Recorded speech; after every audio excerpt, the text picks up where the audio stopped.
Hey, how cool is this, guys? It's going to get the screen that you think is moving, but actually isn't. So, in the screen recording. So the nature of... Sound good? Alright. So, the nature of the US... What was it again? Sorry, Bianca? The nature of the USSR.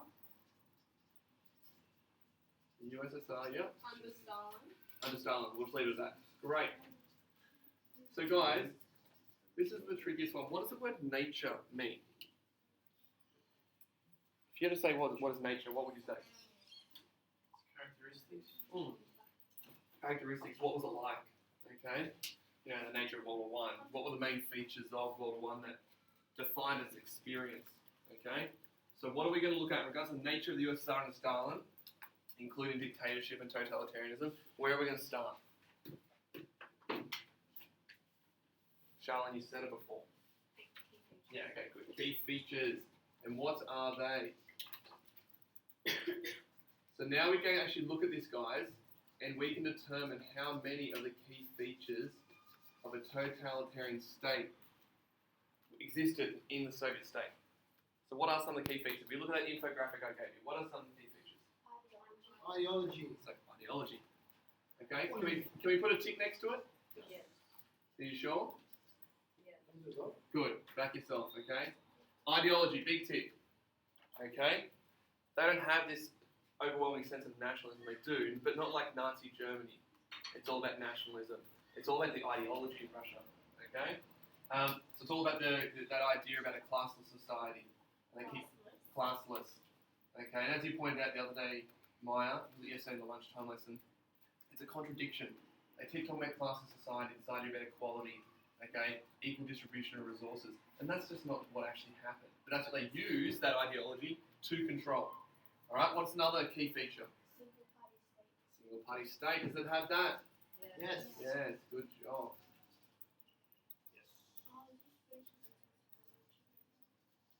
Put a tick next to that. Good. What's another key feature? System of terror. They have that. That was pretty nice, wasn't it? Terror. Yeah, okay, good. System of terror. Check. Yeah, before, but after them, though, the big one we're focusing on is looking at Stalin. NVDK. Okay, good. Alright, system of terror. Good. Anything else? Any other key feature?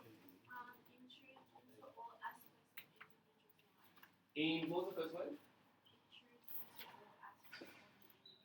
So intruding into all aspects of life? Yeah. Absolutely, yeah.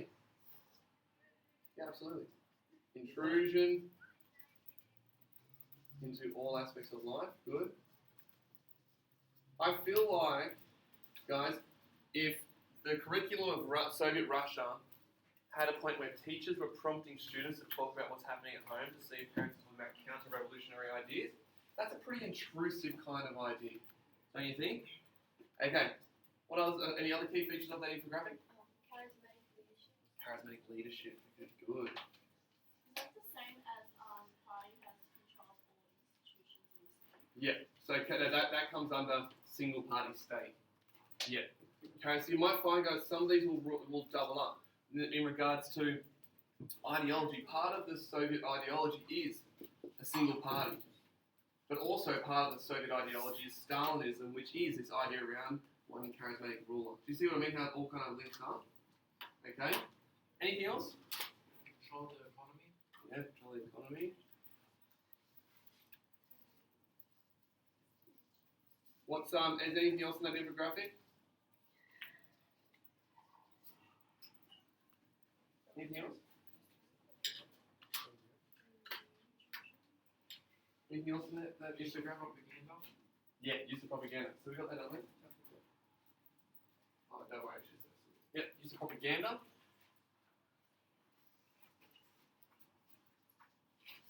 And also, not just propaganda, guys, but also they're controlling and control of information. Good. Does that mean censorship? Yeah. That's censorship. So you could if you got a question, right? It's a hypothetical. To what extent did Stalin successfully create a totalitarian state? What kind of modality would you be going with? high modality. You have to be. This is evidence. That's high modality, surely, right? And that's like something we need to think about. Is you get a question about whether Stalin controlled Russia, whether he transformed Russia, whether he created a dictatorship or a totalitarian state. This is your evidence. Yeah? And you're going to find, one second, you're going to find that these little aspects we've just identified will come under the 5 areas of this dot plot. Does that make sense? Emily? I'm going to scan them, I'm going to timestamp them, and so forth and so forth. Yeah. Okay, so is there anything we're missing? Any major things in that infographic? That took me way too long to make, then it should have. So totalitarianism and dictatorship, all of those are showing how it is. They're a happy marriage, but they're not the same thing. Okay? I think some people think they're synonymous, but dictatorship is the absolute rule of one person controlling many aspects of life, which some would argue is totalitarian, but a totalitarian state does have aspects of a dictatorship, and vice versa. Okay? But the one thing you'd be saying is that a totalitarian state would always have a dictator. Does that make sense? So it'll have a single party, it'll have a charismatic ruler in that single party who is in absolute control. Okay? Alright, so what are we going to go forward to as examples? Or one at first example. Syllabus. What do we move forward to? Economic transformation. Okay, so economic transformation. So just remember we're going through all of dot point 3. Alright. So economic transformation. What are the key points we're going to talk about this in regards to control of the economy, transformation of the economy of Soviet Russia? 5-year plans. Okay, good. Yeah, okay, good. So let's go 5-year plans. Okay.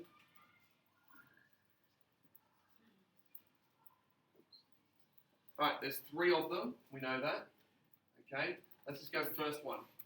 I'm not going to go into the specific information, okay? But all I want to know is what was the aim or motivation? What was the motivation, of the first 5-year plan? Industrialize. Rapidly industrialize. Yeah, rapidly industrialize. Excuse my spelling. Okay, good. And this, to rapidly industrialize, what did that lead to? Something you need to acknowledge. Collectivization. Good. Now, I'm not going to do the complicated why it needed to happen, but can anyone right now tell me, gives me a chance to drink some of my coffee, how did the motivation to rapidly industrialize, how did that lead to collectivization? Like, why did collectivization even happen? Can anyone go through that visual flowchart?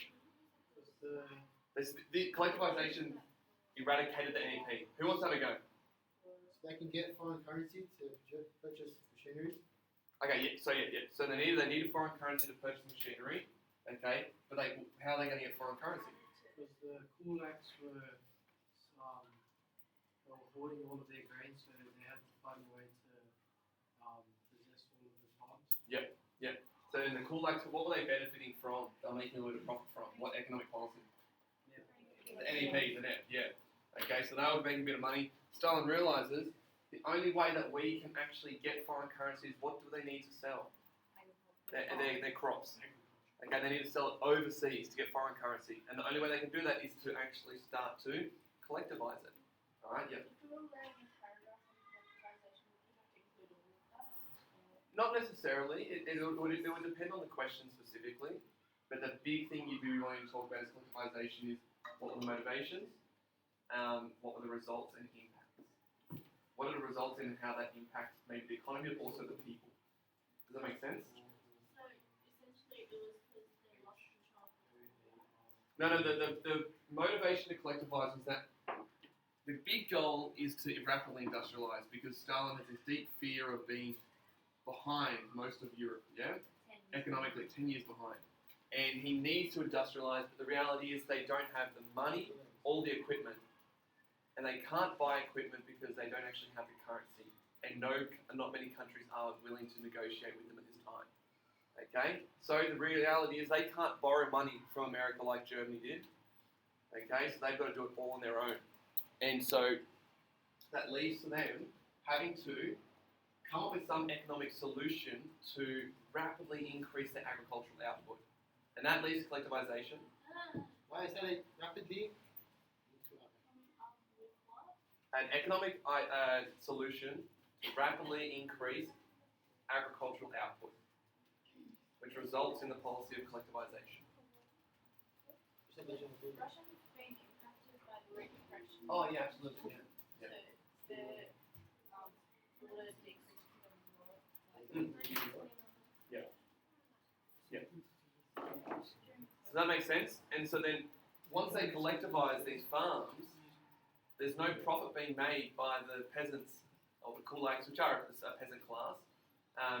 All of the grain that's being grown and the crops being grown are collected by the state and either taken to workers in the city, really, or sold overseas. Then they get the foreign currency, and then with that currency they're buying machinery, they're buying expertise, they're buying consultations from people. And then that leads to them rapidly modernising the industry. Big thing, guys, when we talk about the first 5-year plans, this is where it comes down to sophisticated writing. I think it's really easy when you're writing about life under Soviet Russia under Stalin to always go to negative, negative, negative. One thing you should be acknowledging though is the economy does transform. And even though there are a lot of people that lost their lives because of it, a lot of the economy did shift, and he did change that. And so it's sophisticated to acknowledge that and say, it's important to know that the economy did improve drastically as a result of the first 5-year plan and collectivization. However, it was at the significant detrimental loss of many lives of the peasant class and working class. And that's something important. That's where you can drop in the Stalin quote about death. But that's good. Like you've got to do balancing that both. Does that make sense? Because realize if you're just talking about negative, negative, negative, the reader would walk away going, it was unsuccessful. But depends how you determine success. But it was successful in the sense of improving the economy. Okay? Because Soviet Russia becomes an industrial powerhouse. Alright, so we have the first 5-year plan. What was one thing though that Stalin and maybe some of the top advisors realised about the first 5-year plan? What could they work from? And what could they readjust in regards to their planning? The second one. Encouragement of workers. Yeah, people are getting pretty low. The morale's low. They're getting pretty negative about things. And yeah, but why are they getting negative? Well, like for the first 5-year plan, what was Stalin essentially? How would you describe his ambition? Unrealistic. Unrealistic. Yeah. The ambitions for the first 5-year plan were extremely over-ambitious, unrealistic. And so you got these poor peasants that are being told to, reach certain quotas that are just physically impossible. Okay, and they actually recognise that by the second 5-year plan. And so we're going to bring up the Stakhanovites. Okay, but the thing is that also the quotas are decreased a bit to be more reasonable too. Okay, so the second 5-year plan. What's the motivation of the second 5-year plan? We just talked about it before. It's to improve, encourage. Worker satisfaction. Yeah, worker involvement. Through the introduction of national heroes. Yeah. Involvement. And satisfaction. Good. And yeah, that leads to the Stakhanovite movement. Is that the word, that Russian word? Yeah, that's named after the guy. Yeah, that 15 times word. What was that, sorry? Can you repeat that? Repeat the word. So, the second 5-year plan, the motivation of the second 5-year plan was to encourage worker involvement and satisfaction. And this was done through the establishment, or it was aimed to do this, through the establishment of the Stakhanovite movement, which was named after Alexei Stakhanovite, who, how much more, 14% more his production of coal mining, so what he was getting from his mining, was 14% more than the average worker in his mine. And so that they started a movement during this time called the Stakhanovite movement. And it was named after Alexei Stakhanovite, who was Stalin regarded as a national hero because he was doing his bit, going above and beyond to support Russia's growth, economic growth, where he was used as an example, almost a propaganda tool, as someone who every Russian worker should be aspiring to be as successful as. Okay, because he was doing, he was mining 14% more than the average worker in his mine. Like, it's insane. And absolutely, you'd be writing about how this, you should be mentioning the Stakhanovite movement. You don't have to go into like literally everything I just said, but the idea is what it did through the Stakhanovite movement was that it set high quotas, it set expectations, but it also, human beings just love being affirmed. Like we joke about this, but I brought using stamps back, right? Like people would look, like I told my friend about it one time. I was actually shopping with them at Aldi when I bought them, and they're like, "Don't you teach in high school?" And I was like, "Yeah." And they said, I said, "Trust me, they'll love them." And I kid you not, like Year 12 students love getting a stamp on their essay when they've done a good job because it's affirming. People love being affirmed. And the idea is that if you're in a factory in Soviet Russia and you've got the manager who comes in, and you've got maybe, let's say, the chairman of the local region come in, and they've given you a medal to say that you're part of the Stakhanovite movement, which means you're a national hero for the work you do. Guys, that's a real honour in this kind of environment and society. And also, one more thing, during a time of great terror, if you were part of that Stakhanovite movement, that's almost like you've got you're a bit more invincible. That's almost a bit of a shelter, safety blanket there too. Yeah. Were they resented? Yeah, we're going to get there. Why were they resented? Because they raised the Well, underlying fear, but the big one as well is that it like I said, it raised the quota, it raised the standards of work, which is already hard enough. And so other workers are getting resentful towards this movement of people because it's like, you're making it harder for us. It's like that student who walks in when the teacher forgets to ask for check the homework, and that one student goes, "Hey sir, you gonna check the homework?" And they're all just like, "Are you serious? Come on, mate. This is the one time I forgot to do it." But that's the same idea, but to a much larger scale. Okay? Yeah, Jay, was that a question? Yeah, you know how you said the first one was unrealistic? Yeah. So peasants became disillusioned? Disillusioned, unhappy, and even though there wasn't major issues, Stalin's smart enough to know that the population of the peasants is always a worrying thing for anyone in power. And so you can only push that too much. And so the reality is they still need to do the work. Yeah. Is that the right word, disillusion? Sorry? Is that like the right word to use, disillusion? Yeah, disillusioned. Great. That's a great word. Yeah. If the first one was unrealistic, how is the second one gonna change that? Well, They because- reduce it? Yeah, they actually did reduce the quotas. The specific quotas that Stalin had for that at the end of the First Five-Year Plan were ridiculous, and they weren't met at all. Okay, and so he's low. I'm not saying that they're extremely achievable, but they're more reasonable than the first 5-year plans quota. Okay, then we move into the third one. Third 5-year plan. What's the motivation? Build armaments. Yep.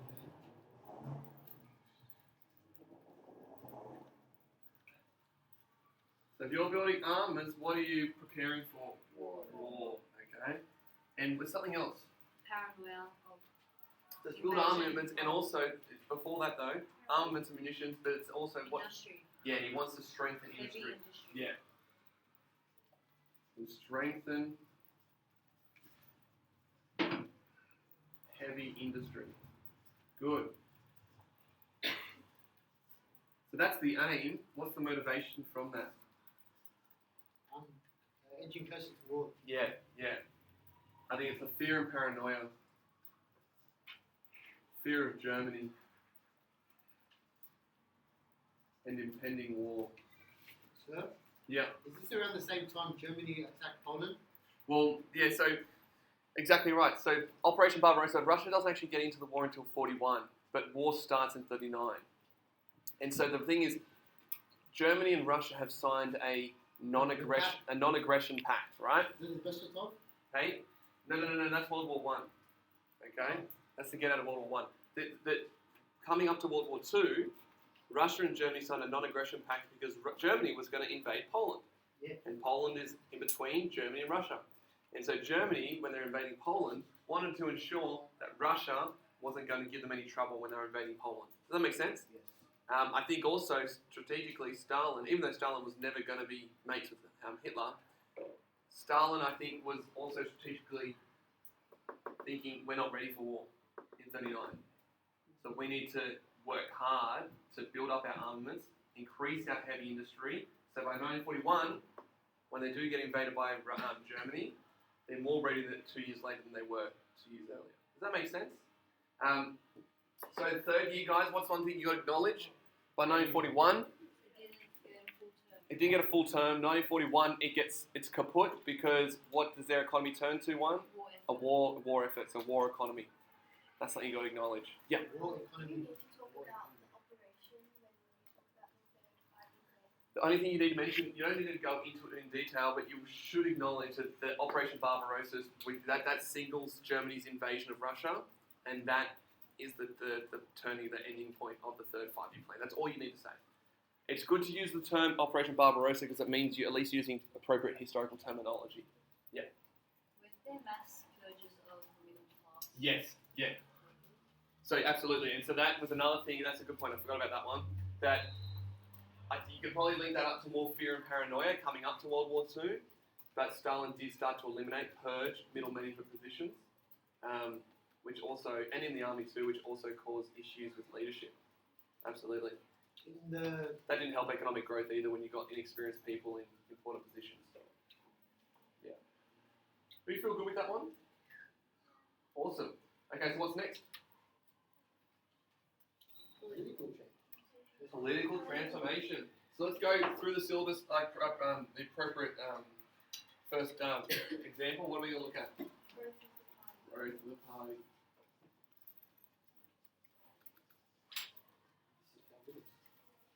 Okay. Growth of the party.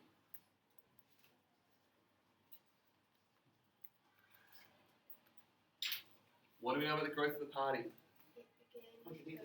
Okay, yeah. It seems so counterintuitive, but it began with actually like reducing the party. Okay, good. So began with purges. Alright? So in particular, who's Stalin getting rid of? All Bolshevik members. Good. Okay, so let's. So the original Bolshevik party members.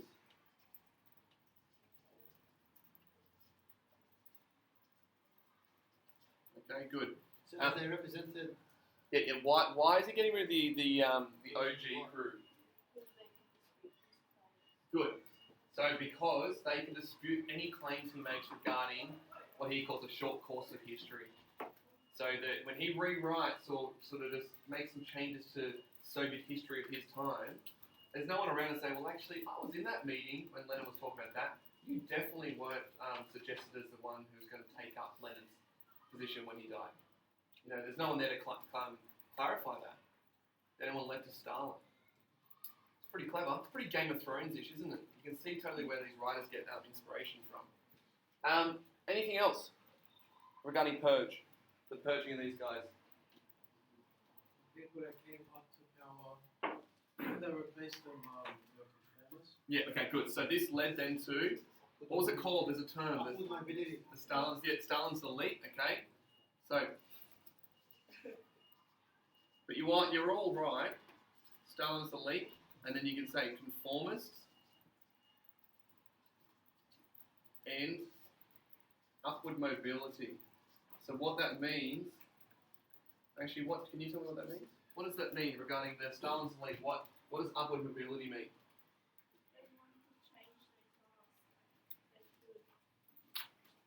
Remember, ideologically, there's no class, apparently. You're on the right idea. Status, yeah. So the people that become the Stalin's elite, what backgrounds are they coming from? Uneducated. Uneducated, working class peasantry. Okay? And so you're finding the peasantry and the working class that have probably come from generations of families that have probably never done anything different than the same thing, generation after generation. They're then getting to middle management positions in industry. They're becoming party members and moving up the ranks because, as Jaden pointed out, they're conformists. They're ultra loyal. And the reality is, as bad as it sounds, they're not educated enough to question what's going on. They're indoctrinated. Okay? And that's what Stalin wants. Why wouldn't you want anything different if you are the absolute ruler? You just want yes men. Okay? So that's how he does. So he reduces the party with purges, and then he strengthens again, grows the party with conformists, with people from peasantry and working class background. Okay? And to create what they know as the Stalinist elite. Awesome. Yes? You know, for the economic part, Yeah. you've been talking more about the 5-year plan or collectivization. Well, they're hand in hand. So you can't talk about, you should always be starting with the 5-year plans because the reality is collectivization comes as a result of the first 5-year plan. Does that make sense? So would we say first 5-year plan, then talk about collectivization? Yeah. Then go You definitely need to make that leap. So it's 5-year plan, then collectivization. Well, the first 5-year plan, you've got to think about what's the motivation and what does that result in. The motivation of the first 5-year plan is to rapidly industrialize. To do that, collectivization has to occur. Beautiful. So you need to show that relationship if you're going to talk about those things. So after you finish talking about collectivization, then you'll talk about second and third. Yeah, you can do it that way, absolutely. Yeah. So Yeah. would collectivization be like talking about the sector What was that, sorry? would it be talking like the Stack overnight, yeah. yeah, would it be talking like talking about it if you're talking about collectivization, it's just a branch? Hang on, so sorry to clarify your question. So you're saying if you're talking about collectivization, under that you should be talking about stack And overnight? then I'd say like, is it because it's like a branch of industrialization? It's stack overnight? Yeah. Stack and overnight? So collectivization. Well, it's kind of a branch of industrialization. Well, it's kind of, because collectivization is all about working on the farms, really. So it's all about agricultural output. It's a byproduct of industrializing. Okay, so all I'm going to say is you need to show the relationship between the effort to industrialize and collectivization occurring. Okay? Alright, go to the party. What's next, guys? What's next on the syllabus? Use of terror? Alright. Wait, so what's upward mobility? Upward mobility, think.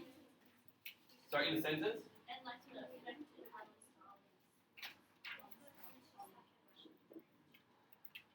You ready? Upward mobility is the process of people from lower socioeconomic backgrounds or lower educational backgrounds moving into higher positions of authority, power, and influence. Yep. Of power, authority, and influence. Expect from one person. Okay. And the impact that has on Russia is it creates new leadership or people in positions of leadership that have little experience and little education.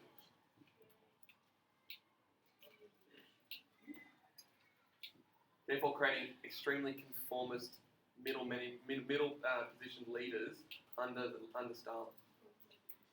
Yeah. Alright, so we've got use of terror, is that right? Alright guys, what do we know about use of terror?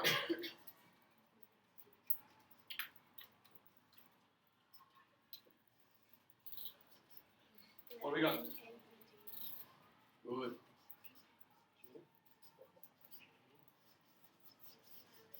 Guys, if you write about use of terror and you do not write about NKVD, you're in trouble. Okay, you need to write about the secret police. Okay? What else do we know about the use of terror? It's the secret police. Yeah? Are we going to talk about the police? So, Purges. secret police. Hang on, missed that, Mary, what was that? 75% of the party was eliminated. Yeah, okay, so good, yeah. Pardon? So the secret police, like NKVD, are involved in eliminating 75% of the party, the Soviet party. So that's in relation to the purges we're talking about here. Does that make sense? So they all work together. They're all working in hand. 75% of the party. 600K. Alright, good, good. What else do we know about them? They had set quotas to meet. Yeah, good. Yeah. Do we have any quotes, guys?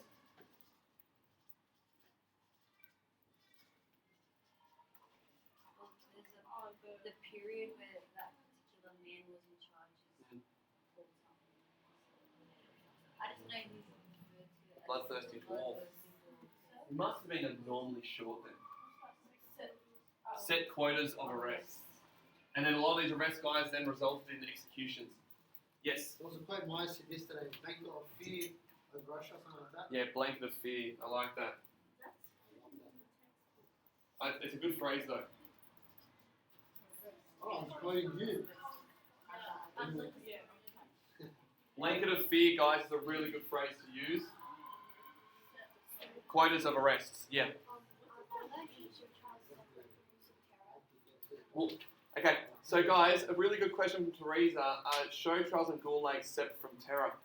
Even though they're all separate in the syllabus, like they're different things, they work hand in hand together.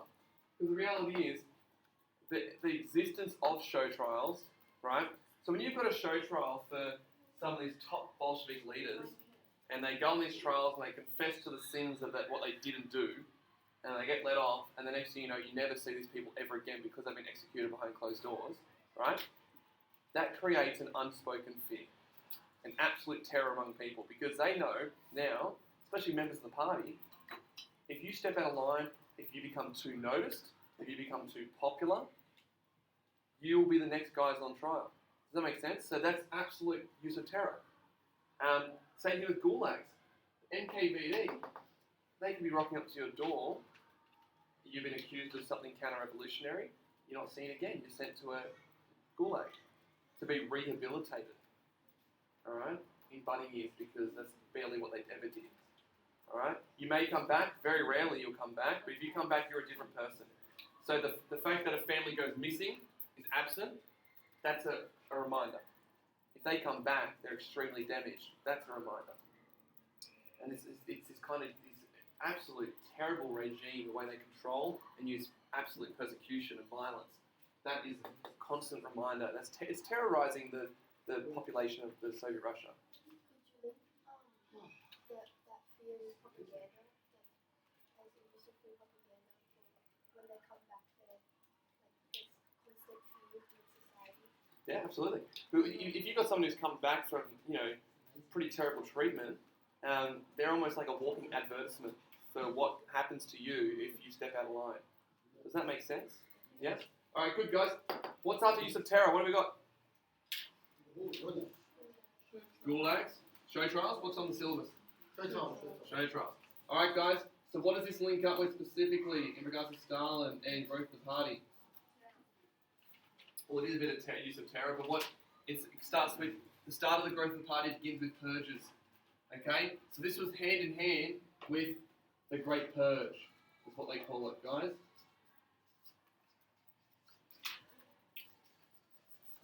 Didn't this come after the purge? Sorry. Didn't it come after the purge? Well, this is considered this was before the Great Purge even happened. The show trials, we have the political leaders, and then other people start to get eliminated afterwards. Okay. Okay, but we understand, guys. So what essentially happens here? What are the show trials? What's Stalin doing there? Exposing those who have conspiracies against Stalin's regime. Yeah. Okay. Good. Exposing political enemies.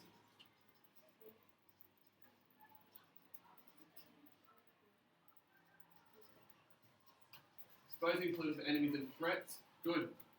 Wasn't it also to show that communism, socialism was good to the outside world? Yeah, it was definitely a bit of a publicity stunt as well.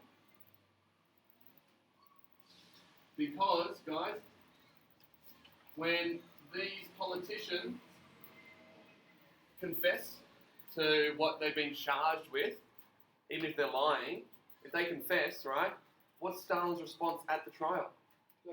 Yeah, you know what? I forgive you. You can go.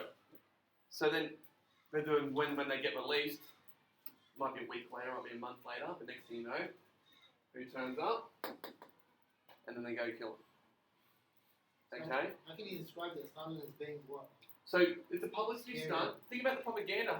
Or more than half the propaganda images you see is showing Stalin as what? As this kind, compassionate leader. Okay? And so you could link this to publicity stunt. It's propaganda. It's a form of propaganda.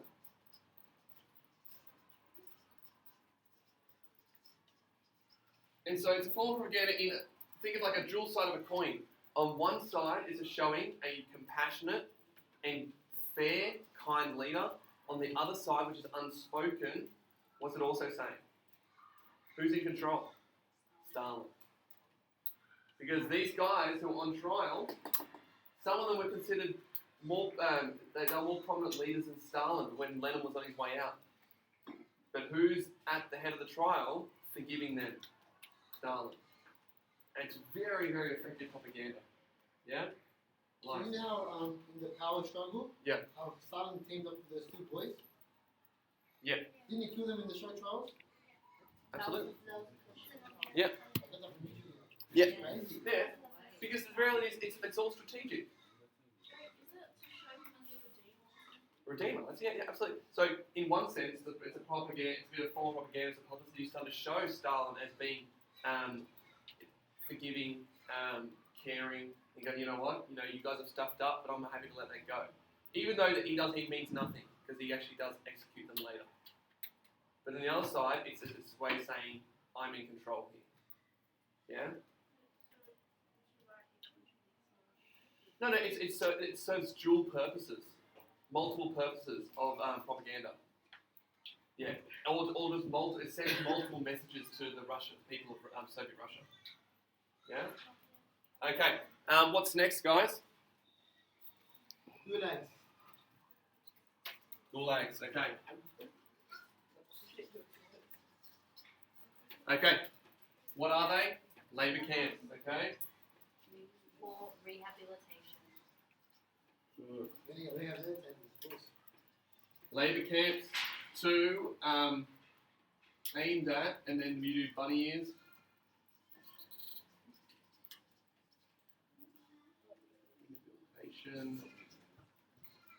Okay.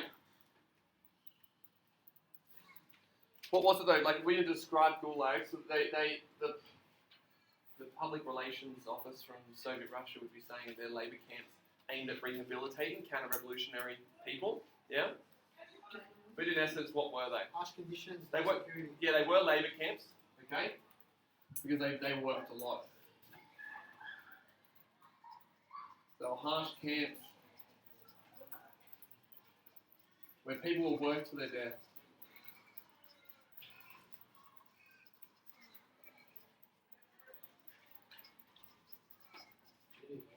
Now there's a really good description of the gulags in Russia that represents how many there were across the country. Does anyone know the phrase? It does start with an A. It's a long word. It's a geographical term for a group of islands. Archipelago of gulags. What? And so archipelago means a collection of islands. So Indonesia is the largest archipelago of the world. Fun trivia fact. Now, are you sure? No, I think Indonesia wins. I definitely think Indonesia. Oh, actually, you know what? Look it up. Philippines always wins. Oh, I think that basketball match against Australia makes a difference. But okay. All right. So. Okay. But if you look at a map, like a 2D map of Russia during that time, and you put like the dots of where all the gulags were, and I can't remember which historian it was, but I've given it to you in your work. He describes it as, if you look at that map, it looks like an archipelago of gulags in the sense that if you forget the borders of Russia, it looks like islands all over Russia where the gulags are. It's a really good phrase to use regarding the expansiveness of how many gulags there were. Okay, archipelago. There's an A and E in there somewhere, so hang on. I saw there's an A in it. I don't know. Archipelago of gulags. Okay, find out who wrote that. But again, guys, gulags link up with this idea about control, transforming society into one of fear, of a blanket of fear. The absolute terror and fear behind the idea of going to gulag. Terrible. Yeah. What Alexandria? Shall I go? Oh wow. Yeah. Solzhenitsyn. Who? So Solzhenitsyn wrote that archipelago of gulags. Very hard way to spell his surname. But yeah. Haven't got time. We got time. Beautiful. So that's the fourth one. The last one we have is propaganda and censorship. Propaganda and so what's the big thing that we need to write in big capital letters? You haven't not that yet? Hey? Gavlet. Okay, good. Yeah. Okay. Gavlet. Yeah. Was it Glavlet? No, it's Gavlet. Gavlet. I was going to say SAL. Okay, Glavlet. Okay, guys, Glavlet. Okay. Now, you need to know that because what is the Glavlet again? Hang on. So Central Censorship Bureau. Okay. And so, in essence, guys, what does that mean?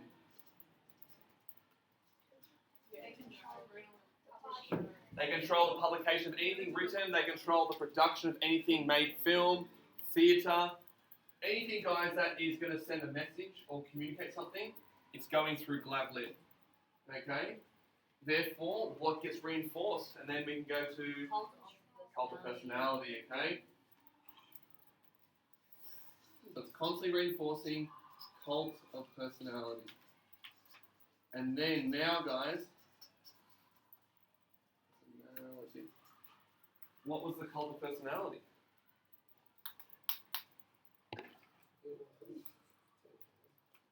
What was it?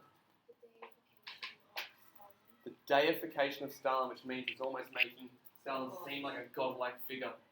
Okay? The savior of Russia, the one who's redeemed Russia to its glory. Great. What are some of the titles that they push out? Man of Steel. Man of Steel. Sorry? Shining Sun of Humanity. That's my favourite. Like, seriously. You know someone's got an insecurity issue if they're making themselves titled Shining Sun of Humanity. Or a really high opinion of themselves. It's one or the other. Narcissism or serious insecurity. What are the other ones? We've got Shining Sun of Humanity, or the Father of the Nation, Man of Steel. You're kind of getting a theme here, yeah? He's the one Russia relies on. He's the only one who can redeem Russia. He's also the mentor of, the mentee of Lenin. Successor? The true disciple of Lenin. He's the successor, the true successor of Lenin. Yeah. Yes, yeah. Guys, the whole thing about the cult of personality, guys, is again, also, guys, part of that's reinforced it. What's the book that was written that was taught in class? The Short Course of History. And it all links up to this idea, guys, is that Stalin is transforming Russia transforming the history of Russia or the information around Russia to match what he wants. So that people are getting shoved in their faces these posters, propaganda posters of Stalin, all the information they're reading in newspapers, the plays they go to in the theatre, the film that comes out. It all sings the same song. Does that make sense? The whole team approach. And it's all behind this cult of personality. Stalin is at the centre. And essentially people are walking away. And you've got this for years and years, guys. You walk away believing that everything you have today is because of Stalin. It's a pretty powerful thing. So, yeah. Any questions before I stop recording? So Stalinism, guys, actually, can I just before the question through I forgot to bring this up. Ideology. You've got to bring up that the ideology, so instead of just totalitarianism, the ideology of or the nature of totalitarianism in Soviet Russia became what was known as Stalinism. Yeah. Okay? Yeah, I apologise. And that the Stalinism they wouldn't have talked about Stalinism per se in their propaganda too much, but they would have definitely been pushing the idea to that concept of Stalinism. Stalinism is kind of a thing in hindsight. It becomes a term later when you study it. Yeah. So Stalin wanted totalitarianism, but through his own stuff, it became Stalinism. No. It's still totalitarianism, but the form of totalitarianism, Yeah. but it's also the ideology. You know how it started off as Bolshevism? That ideology then became known as Stalinism. Okay? And so his ideology is Stalinism comes down to the way he looks at the economy, the way he looks at the communist ideology, the way he looks at control of the entire nation. That's what I mean by Stalinism. Okay, hang on. Teresa's question and then Jamie.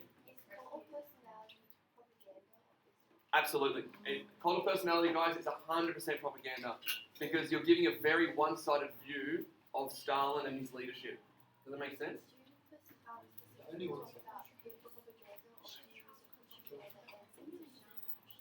Oh, both. Because censorship and propaganda. Hey, guys, it's a really good question.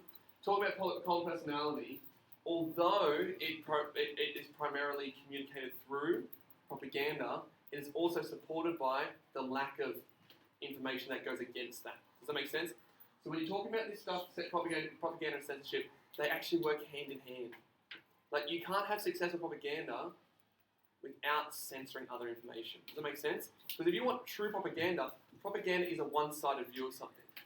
And so if you truly want propaganda, you block out any other perspective or view, and then therefore you do have propaganda in its truest form. Does that make sense? Yep. Jaden, question. You forgot? Oh, yeah. So his ideology of totalitarianism became Stalinism. Under Stalin. But it's not just totalitarianism, it's the ideology of Bolshevism which transformed under Stalin to be known as Stalinism. It's his own adaptation of the communist ideology. Does that make sense? And coupled with the way he controlled Soviet Russia. So Stalinism, guys, you could summarize by saying it's the way he enacted communism in a nationwide approach through its reforms, the way he controlled the country.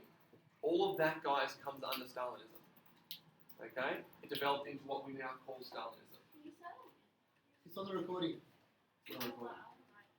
So Stalinism is the way that Stalin interpreted communism, or Bolshevism, communism, and how it changed under his leadership.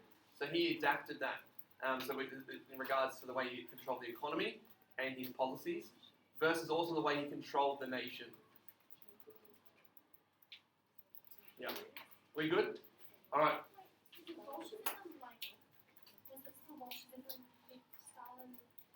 Well, it wasn't. It was an adaptation. So it's like an evolution. Things change. It's kind of like Chinese whispers. When you have one idea down this end, you go through 5 different leaders or people. That simple message is going to change, and that's the idea about socialism develops into Bolshevism, and then develops into Stalinism. Okay, it's just a different. Yeah. Okay, guys, that was an awesome lesson. I will upload this soon. Have a lovely day. Bye.